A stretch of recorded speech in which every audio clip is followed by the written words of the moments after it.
Kenapa harus di musola, Bu? Ya kan nggak ada ruangan lagi, Pak.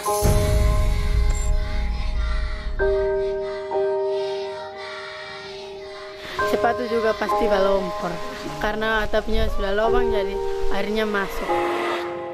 Indonesia ini adalah salah satu negara dengan mutu pendidikan salah satu yang terburuk di dunia.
Lihat mereka.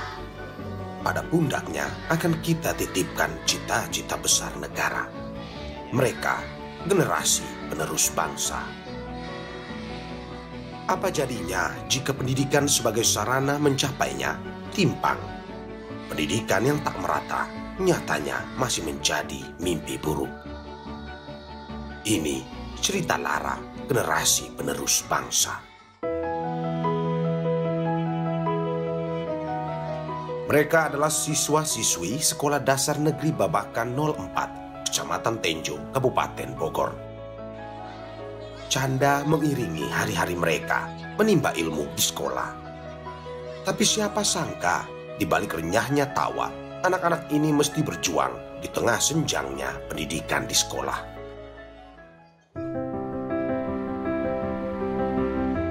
Yuyun, salah satu guru di SDN Babakan 04. Wanita 52 tahun ini mengajar kelas 4 yang siswanya mencapai 66 anak. Turut berperan mencetak generasi penerus bangsa, tapi SDN Babakan 04 minim guru dan fasilitasnya kurang memadai. Yuyun misalnya yang harus mengajar 2 kelas di waktu bersamaan. Kelas 4 terbagi menjadi kelas A dan B. Satu kelompok beruntung bisa belajar di ruang kelas, namun yang lain harus berlapang dada belajar di musola. Kalian kan udah dikasih tugas, tolong tugasnya diselesaikan ya. Tapi jangan ribut ya, soalnya ibu mau ke kelas 4B ya. Tolong jangan ribut ya. Setiap 10 atau 15 menit sekali, Yuyun mesti berpindah ruangan untuk mengajar. Andai mampu membelah diri, tapi apa daya, ia tak bisa. Yuyun mesti ekstra menguras tenaga. Assalamualaikum. Waalaikumsalam. Kelas 4 ya? Iya, kelas 4. Berarti karena jumlah yang banyak, Ibu memegang 2 kelas? Iya, memegang 2 kelas. Mengajarnya pagi sore atau dalam satu waktu? Enggak, dalam satu bersamaan. Mengajar dalam waktu bersama? Iya, pagi semua, iya. Kenapa harus di musola, Bu? Ya kan nggak ada ruangan lagi, Pak. Karena kekurangan guru juga? Iya, bisa juga. Iya, kurang. Rumah ruangan juga kurang. Biasanya mengakalinya gimana tuh, Bu? Mengakalinya. Nah, misalkan di sini kita kasih tugas, ya, anak mencatat. Ya. Kalau mencatat kan dia nggak mungkin kan ada keluar masuk nggak, tetap dia di dalam. Nah, baru saya pindah ke kelas 4B gitu. Dalam satu waktu itu bisa berapa kali, Ibu? Bolak-balik. Ya, pokoknya kan satu hari itu kan satu pembelajaran. Ya. Ya paling bolak-balik ya mungkin bisa 3 lah, 3 kali bolak-balik. Satu guru mengajar di 2 kelas secara paralel seperti ini. Jelas, pembelajaran tak akan berjalan efektif. Pada keluar, namanya anak-anak Pak, ya begitulah. Makanya kadang-kadang saya mau pindah, saya kasih catatan yang banyak, biar dia anteng gitu di kelas. Ya kalau sedikit pada ribut, yang cepat ya cepat, udah pada ribut. Lambat gitu. Tapi menurut Ibu itu juga tidak terlalu efektif sebenarnya. Iya, tidak efektif. Iya benar. Iya. Jujur aja. Bu, Kasihan juga anak-anak nggak terawasi. nggak terawasi Ya. full gitu. Seharusnya emang kalau lagi kan anak kan 60 lebih, seharusnya emang ada 2 guru. Jadi kadang-kadang kita kelas ini, kelas sana gitu. Jadi sebenarnya kurang ini efektif. Air memiliki manfaat yang listrik dan tenaga air, manfaat air sangat. Mirisnya, segala keterbatasan membuat daya serap anak jadi terhambat. Beberapa anak muridnya bahkan belum bisa membaca walau telah duduk di kelas 4.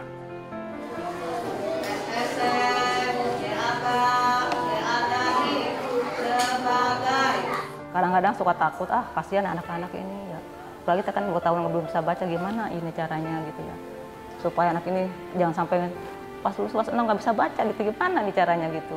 Tetap saya panggil satu-satu gitu ke depan gitu ya Pak ya. Ya begitulah. Perkembangan jadi lambat ya Bu ya? Iya, jadi terlambat. Kadang-kadang kita aturan udah pindah ke tema lain, masih itu dulu kan, membaca itu kan faktor utama untuk belajar Pak. Iya. Kalau nggak bisa baca gimana dia? Yuyun gundah jika anak didiknya tak maju dan sulit bersaing. Jadi walaupun saya bukan orang tua kandung dia, tapi tetap nggak ada perasaan bodoh amat anak orang ini, nggak ada pikiran ke situ Pak. Tetap kita bertanggung jawab. Iya, bagaimana nih anak supaya maju, supaya bisa gitu. Kalau di sekolah tetap anak kita. 12 tahun mengabdi, Yuyun masih berstatus guru honorer. Ia tak ingin ambil pusing. Yuyun cuma mau menjadi contoh tentang arti semangat sebuah pengabdian. Kala mula menapaki profesi guru 2011 silam, Yuyun cuma dibayar 100.000 sebulan. Lambat laun, kini penghasilannya merangkak menjadi Rp1.800.000 per bulan. Di rumah, Yuyun mesti menghidupi 4 buah hati. Tanpa sosok suami, ia bersyukur anaknya paham kondisi prihatin ini. Meski ia sulit, Yuyun ingin terus mengabdi, mencerdaskan para murid. Kalau makan saya waktu menggaji, walaupun sepenghasilan saya segitu, paling saya ngomong sama anak-anak, udah kamu makan aja di rumah, sarapan, kamu usah jajan, yang penting kamu sekolah, gitu aja. Kalau tiap hari jajan, orang-orang katanya sehari 10.000, kalau saya nggak mampu, terus terang aja, nggak mampu saya masih segitu. Tapi anak saya tetap nurut mau gitu. Ya emang sedih Pak, sedih saya. SDN Babakan 04 memiliki total 255 siswa yang mesti diajar 6 orang guru. Tapi problem yang dialami sekolah ini bukan hanya kekurangan guru dan terbatasnya ruang kelas. Bangunan fisik SDN Babakan 04 pun rusak. Gedungnya lapuk, tua dan rentah. Temboknya bolong, sementara langit-langitnya berlubang. Di beberapa kelas daun pintunya copot. Jelas tidak layak bagi para siswa-siswi menimba ilmu di sini.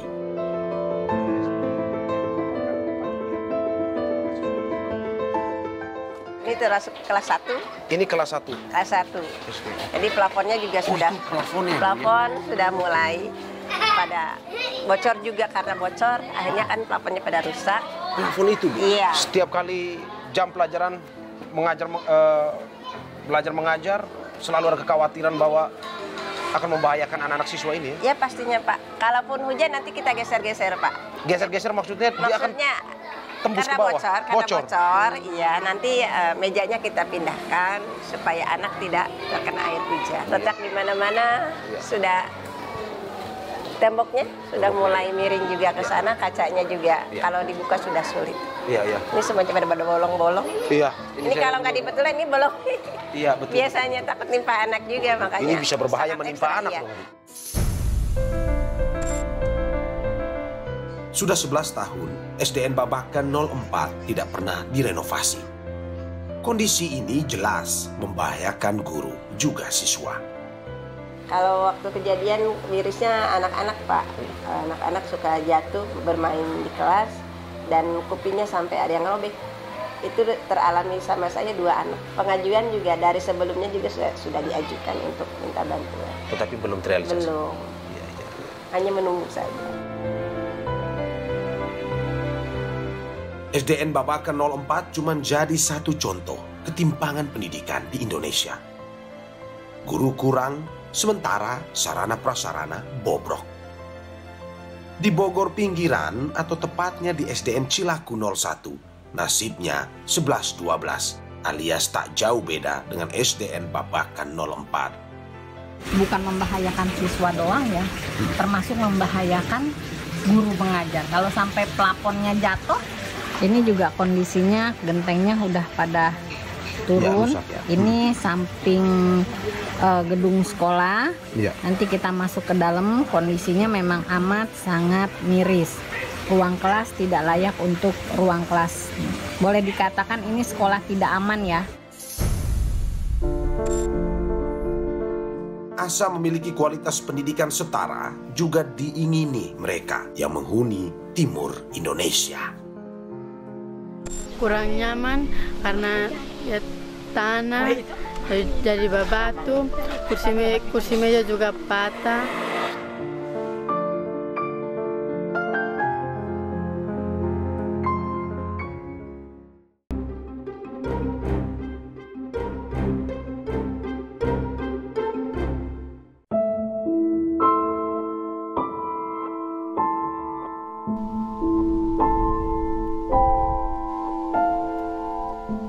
Pagi itu mentari meninggi. Sinar sang surya masuk, menembus bangunan berdinding kayu, berlantaikan tanah dan karang yang atapnya terbuat dari ilalang. Selamat pagi Pak Guru. Selamat pagi anak-anak. Baik Pak.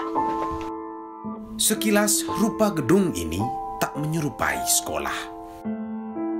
Tapi nyata disinilah 35 siswa-siswi Sekolah Menengah Pertama Negeri 5 Amabi Oefeto menuntut ilmu. Selagi mampu, guru dan para murid bertahan terus belajar. Tapi apa daya jika hujan lebat datang menerjang. 2 bulan lalu kalau tidak salah pas hujan, 2 bulan Februari. Waktu itu karena hujan berhari-hari maka atap daun ini bocor, jadi kantor yang terisi dengan banyak buku, fasilitas sekolah tuh basah karena hujan. Aceh bocor di mana-mana, siswa tidak nyaman untuk belajar. Mereka belajar di atas lumpur.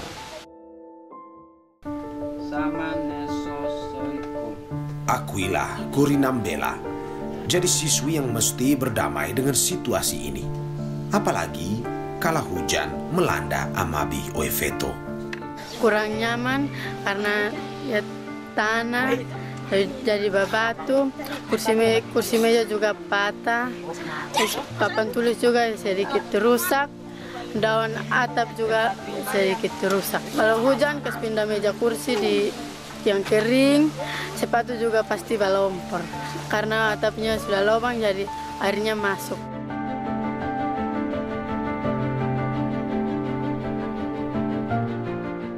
Apa boleh buat, sebab jika ingin tempat belajar yang lebih baik, ia mesti menempuh jarak 5 km dengan berjalan kaki, supaya bisa bersekolah di SMPN 1 Kupang Timur yang memiliki gedung permanen.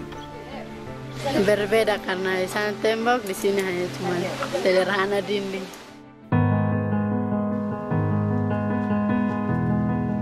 Untuk mewujudkan pendidikan yang layak di Amabi Oefeto, permasalahan bukan hanya sebatas gedung atau fasilitas sekolah saja, tapi tentang nasib para tenaga pengajarnya. Ofni Yunita Tameno sudah 5 tahun mengabdi di SMPN 5 Amabi Oefeto. Seusia dengan bangunan sekolah yang dibangun secara swadaya oleh masyarakat di sini. Ia terus mengabdi, meski telah 3 tahun Ofni tak digaji. Ia putar otak supaya dapurnya terus mengebul. Saya bawa jagung untuk menjual di sini. Jagung goreng jadi saya beli 5.000, untungnya 5.000. Itu usaha itu saya lakukan sampai hari ini. Kadang-kadang kalau misalnya tidak ada bensin, saya bawa jualan untuk jual. Untuk bertahan untuk ke sekolah begitu. Untuk sisanya bisa beli sayur.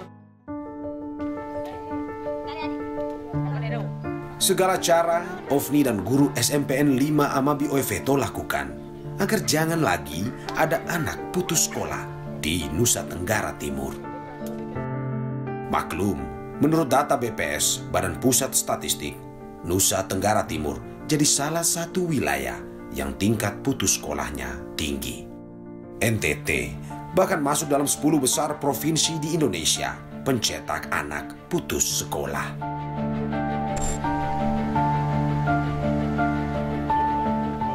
Meski berada dalam situasi yang pelik, para guru terus menyemangati peserta didik untuk fokus menggapai cita-cita.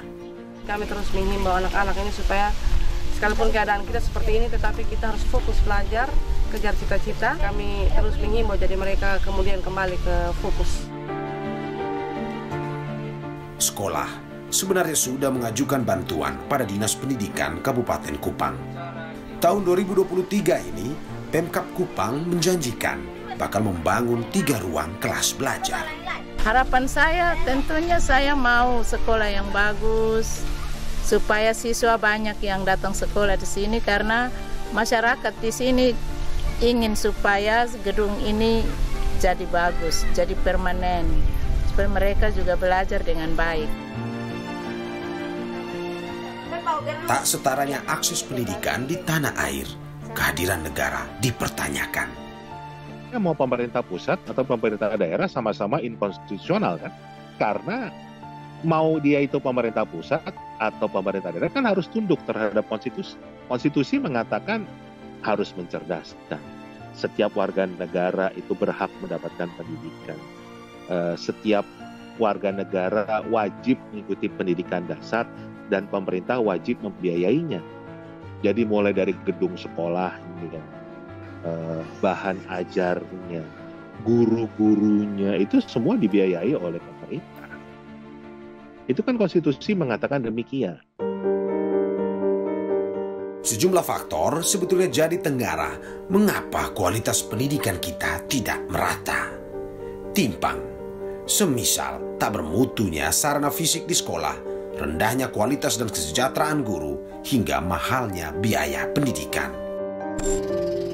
Kami memotret kegigihan sosok guru yang rela melintas lautan demi mengajar.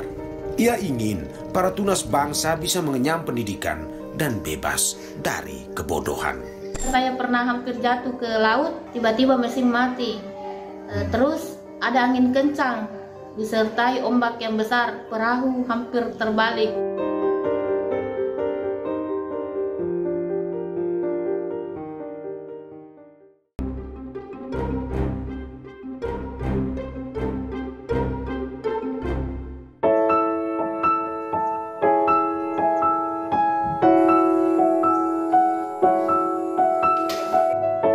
Nasmawati mesti bangun lebih pagi.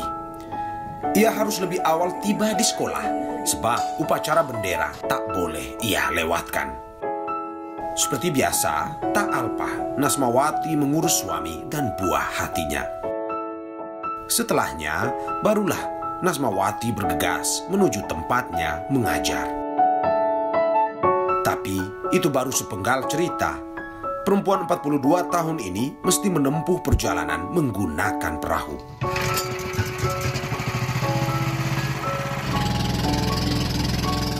Sudah sejak 2007, Nasmawati bergantung pada perahu ini untuk bisa mengajar murid di pulau seberang. Ongkosnya Rp7.000 untuk sekali perjalanan, berdurasi sekira 30 menit. Jangan tanya lagi pengalamannya dengan ombak laut. Kerap beririsan dengan maut, Nasmawati hiraukan. Asal anak didiknya tetap bisa belajar. Kebetulan kita di tengah laut itu tiba-tiba mesin mati. Terus ada angin kencang, disertai ombak yang besar, perahu hampir terbalik. Saya pernah hampir jatuh ke laut karena pada saat itu kita mau balik, angin sudah mulai bertiup kencang dan ombak besar, tapi alhamdulillah ada teman itu sempat menangkap tangan saya, jadi tidak sempat jatuh ke laut. Tiba di dermaga Pulau Batoa, rute sejauh 1 km mesti Nasmawati tempuh agar bisa sampai di sekolah. Di sini ia mengabdi, Sekolah 1 Atap, SD dan SMP Pulau Batoa, Kecamatan Binuang, Sulawesi Barat. Jauh dan berlikunya perjalanan membuat Nasmawati sulit memprediksi kapan ia bisa tepat waktu tiba di sekolah dan memulai kegiatan belajar mengajar. Kita tiba di sekolah itu tidak tepat waktu karena lamanya perjalanan yang ditempuh mulai dari rumah sampai di rumah menunggu sekitar setengah jam lagi karena tidak ada perahu atau alat transportasi yang langsung berangkat ke sana. Tiba di pulau, kita lanjutkan lagi dengan jalan kaki.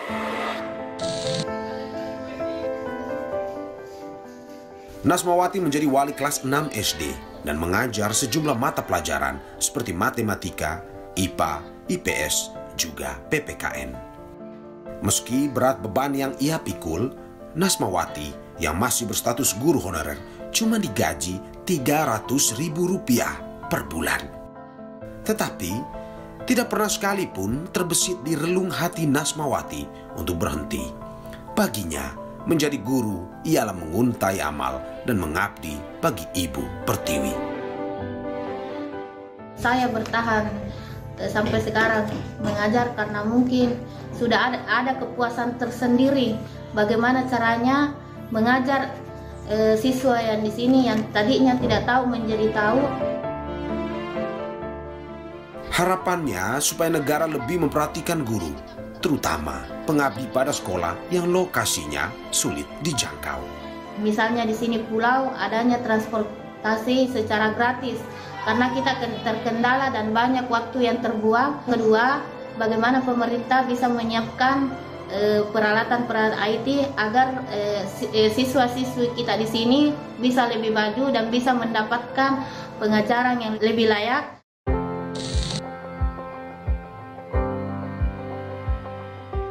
Pendidikan menjadi pilar utama kemajuan satu bangsa.